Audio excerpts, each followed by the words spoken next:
Hi Jainam, congratulations on 10 years of Oizom. And can you walk us through your 10 years journey? It's been 10 years, 10 long years. I was just talking to a friend last evening, one of the first interns we had here at Oizom, and it was very interesting when he mentioned that, bro, when we started, it was the size of this conference room to having 4 floors of people working on innovation, a dedicated department to R&D. He went gaga over the whole idea that R&D gets an entire floor to work and tinker around. But yes, 10 years has been a very long time. We've seen all the ups and downs, including one of the biggest challenges of our generation, which is COVID. And I just think we are very grateful and privileged that we were able to sail through it. For me personally, Oizom has been quite a roller coaster ride, because when I joined as somebody who wanted to do content writing, wanted to explore something in business development, to now leading a business team of 15 people, working with partners from more than 80 countries. It's been quite a splendid journey. Right. And can you tell us, Jainam, what was the hardest decision that you ever made with your team or maybe with other people around? I think not the hardest would be the wrong word. I would say it is the most challenging. And I think the biggest challenging times that we had were especially during the COVID times, because of course, why would you monitor air quality when nobody is out on the streets? And we had a lot of different challenges on what do we do with all the things that we have in mind. And I think that was one of the most challenging times in general that we had. And we're very fortunate that the team that we had, we were able to pivot, make a product, or use the existing technologies that we had to build something which was more centric towards COVID, and build our automatic fever detection systems. Very short span product, but that played a very vital role, saving a lot of lives, and especially early prevention of spread of COVID in offices during the unlock period.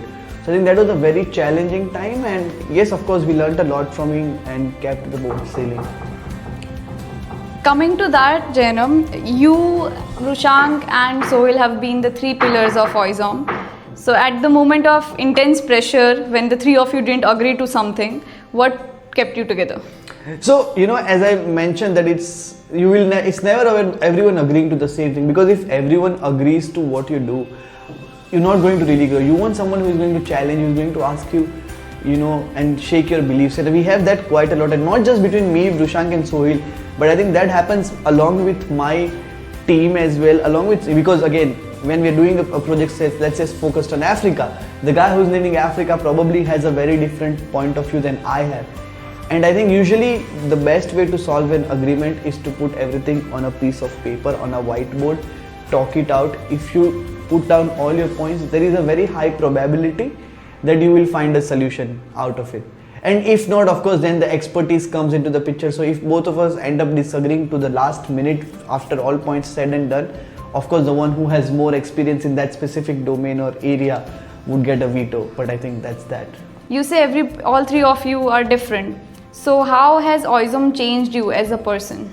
Oh, for me, it has been a whole journey. I think my life is associated with what I've been with Oizom. It has changed me completely from, I think, everything that I owe today in terms of my professional learning. A majority of that goes to Oizom.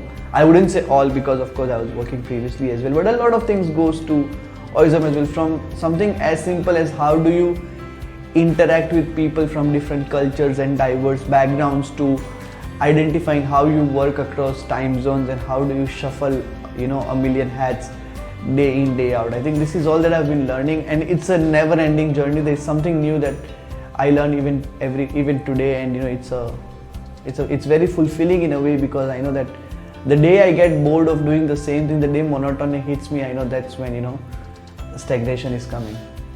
If you could talk to your 2015 self, what would you say? I would tell him, again, this would be a very generic advice, but I would tell him, bro, all these long nights, they are going to be so worth it. You are going to be so happy. Please invest in good bags. You will need them. Those shitty bags wouldn't work. Yes, walking to airplanes is tiring, and nobody is going to tell you that it's tiring. People will think it's a first world problem, but it's a real problem.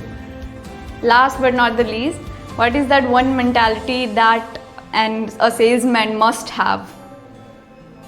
if one can do it, I can do it much better. That is the mindset that I live in. If someone else has been able to make a sale, why can't I?